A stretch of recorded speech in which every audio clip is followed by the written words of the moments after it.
Hello, this is Joseph Azizalahov, the Oriental carpet author. I showed you briefly on my first talk on color some of the village and tribal rugs, which were open with panels of beautiful color that is quite saturated but has a beautiful softness as well because of the vegetal dyes.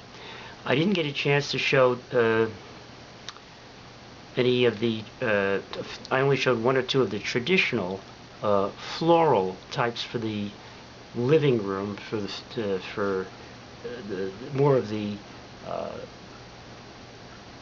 traditional Persian city type rugs I did not show. I'm going to take the opportunity to show just a few of those, and again, we're basing this upon the theory of color in carpets and the importance of color in carpets as the foundation of our understanding and our valuation of rugs. So let's take a look here at a few more. Remember I mentioned about red? Well, I'm going to show you a nice red rug in a more formal floral.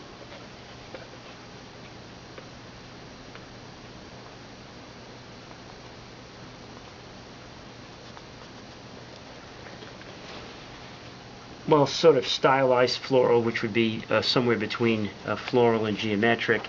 Still, we're dealing here with more of the what we call traditional rugs. Borderline decorative, but I would say still leaning traditional because of the amount of pattern in the rugs and the importance of weave and detail, and the saturation of colors is just about enough to make them borderline traditional decorative. I'm going to go into the pure decorative also if time permits.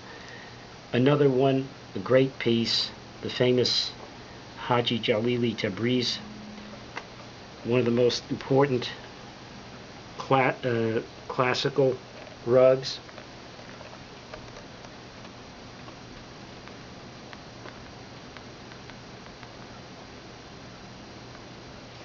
See the beautiful rusts, beautiful softness of the rug. It's essentially decorative, borderline decorative, traditional. Here again, another sort of traditional. These are antique, by the way.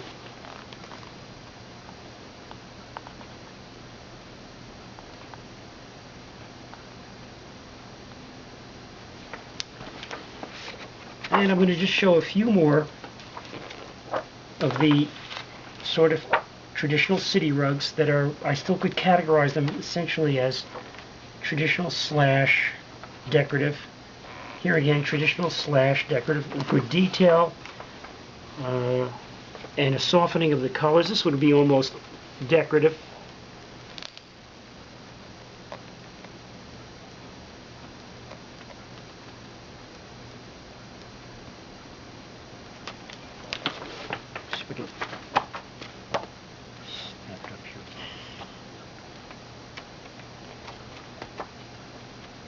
Okay, well, I think you get the general idea. Here's a nice one. Kashan, beautiful. Again, traditional slash decorative, borderline decorative, traditional.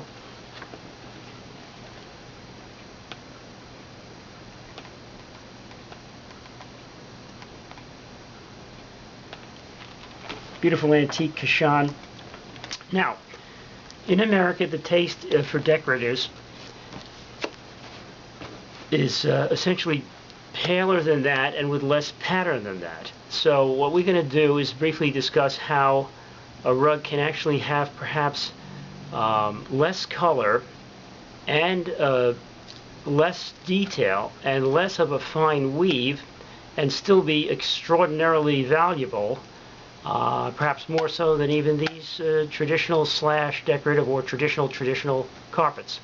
So let's take a quick look at a few rugs which I would classify as essentially decorative and therefore based upon the paleness of the colors, and this is where the value of the rug is determined. Let's see, I have only a few here that I was able to find. Okay, a Voisey rug, early 20th century. This was a very important architect and part of the arts and crafts movement. I consider this probably the most beautiful, purely decorative rug that I have ever seen. So I think it's probably worth, I'm not too familiar with what they pay for these at the very high end, but I would say 700,000 around there, and it's 10.7 by 9.2. Now we're going to look at this for the softness of the colors and how extraordinary value inheres in the pale colors. Exceptional value, and the weave may not even be that fine. And here it is.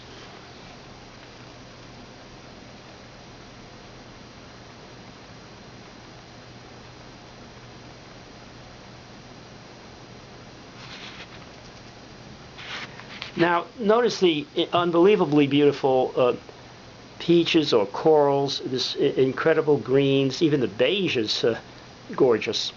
Very pale yellow.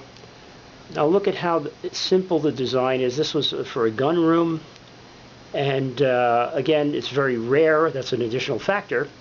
But look at the colors. If you can get a rug that looks like this in other patterns, but with a similar kind of a color palette, you have a rug that may have antique potential. Merely if you understand what color is, you can add value yourself. If you want to sell these at some point, you would know the value inheres in the softness of the colors. So let's say, you know, my dream, I guess, would be people would buy rugs and would understand the color. By understanding the color, they will be able to sell them on their own and be able to know why they're so valuable. You know, my rug has better color than yours. That's why mine is 10,000, yours is only 5,000. Now there are other factors, obviously. There's in rugs, there's workmanship and construction materials and so forth. But once we're getting into color, we really are trumping everything. And you could see that how here another rug I'm going to show you, which is another Voicey with a drop dead pale soft celadon, again probably worth close 700,000, something like that, I would imagine. Yeah, sure, I would say 19 by 4 English.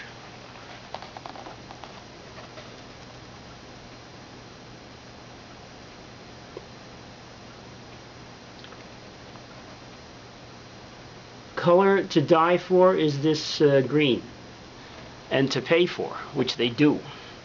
Of course, as I say, it's rare and it's a Voicey. Again, I believe this was probably the origin of the Tibetan Nepalese revolution, which occurred in the 70s, which was this innovation towards almost purely color-based rugs, but they also have pretty good weaves. In many cases, it may just be one color, and the Tibetan rug may just have only one color to die for, and maybe that's all you really need, is one color to die for. Maybe color could actually obviate design in that sense, or vitiate the importance of design. And so I think on that note we can keep this brief, and we could see, to sum up, that a rug could be very pale with little pattern and with even a coarse weave, but if it has an absolutely incredible color, even one, you know, you can pretty much stand on that, and you can feel very confident that you have an absolutely gorgeous, soft, magnificent color in the rug. And this is why the Tibetan rugs are so significant, this development, which came to its fruition recently. It's just blossomed. It began to take up a very large portion of the rug market, even beginning in the late 70s and 80s. Some companies began to make these Tibetan Nepalese rugs. So that's an offshoot or an extension of the classical decorative rugs with the minimal color that were so valuable. And I think that sort of evolved into these color-based rugs, essentially. In a future talk, if time permits, I'm going to go into the directions in which we've gone today, which are even different from what the Tibetan rugs are. We've even moved into other directions. Thank you again for your time.